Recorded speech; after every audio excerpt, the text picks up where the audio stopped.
Can I ask you a political question? Okay.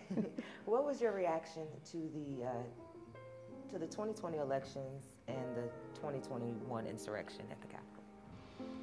The insurrection is still something that triggers me, continues to trigger me, because I needed, and I still need to believe, that the Constitution of the United States of America is a real document, and even though people of color had to fight for representation and redress through that document, I need to believe that that document holds true.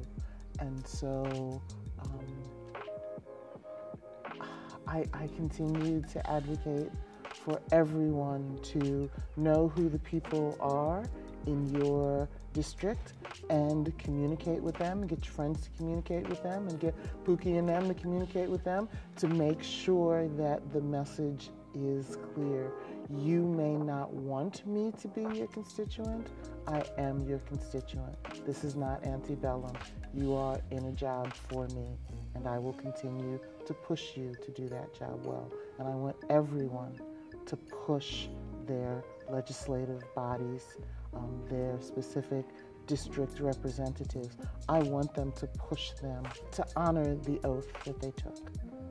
I need to still believe that the Constitution matters. The insurrection for me, let me just do a little bit of contrast. My parents were at the 63 March on Washington. They were at the I Have a Dream speech. They stood in those places, and I've come to view those places as sacred places.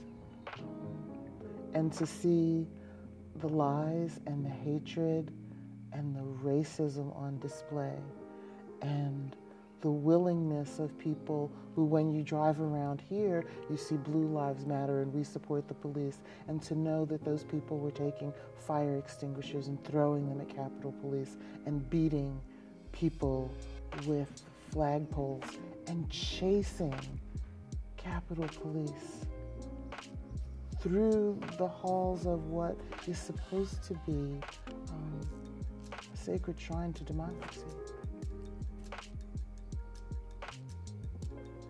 Sorry, that's it is very emotional for me to think that there is anyone who is still in office who is willing to not want to prosecute each and every one of those perpetrators.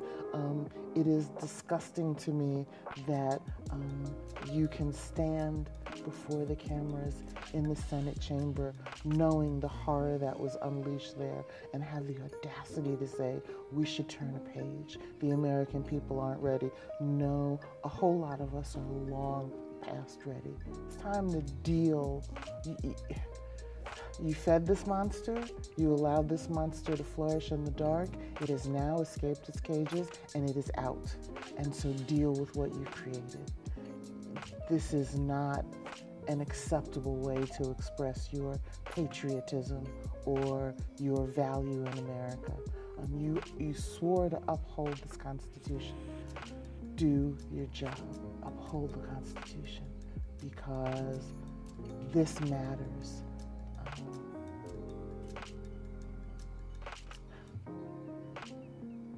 Excuse me.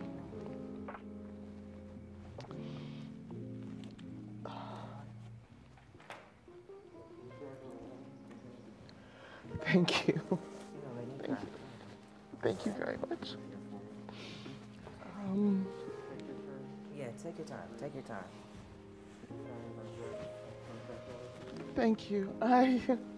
This is super emotional for me. Thank you so much. Sorry, I didn't know I was going to get you that way. Yeah.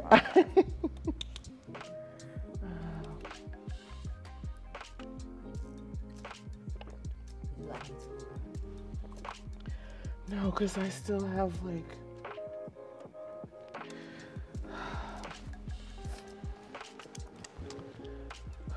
my parents, and a lot of people like my parents and Dr. King's parents Dr. Donna King's parents and Dr. Martin Luther King Jr., like generations of people fought, risked life and limb, and to see this blatant disregard for what are supposed to be American values. How can anyone in political office deny that their refusal to address this is a tacit support of institutional racism? There is no plausible explanation or counterstatement. What those people did, what they thought they could accomplish, because they thought that they had the ear of the commander-in-chief and the support and blessings of the commander-in-chief, they could destroy our democracy. Ms. Gorman said it best. You tried, but you did not succeed, and you will not succeed. And for every person in the legislature who wants to look the other way or thinks that this is not a value, shame on you. Shame on you. Go read your pocket constitution. I've read mine. You have an obligation. Do something. That was insurrection. Malcolm X said the chickens will come home to roost. They hear? They hear?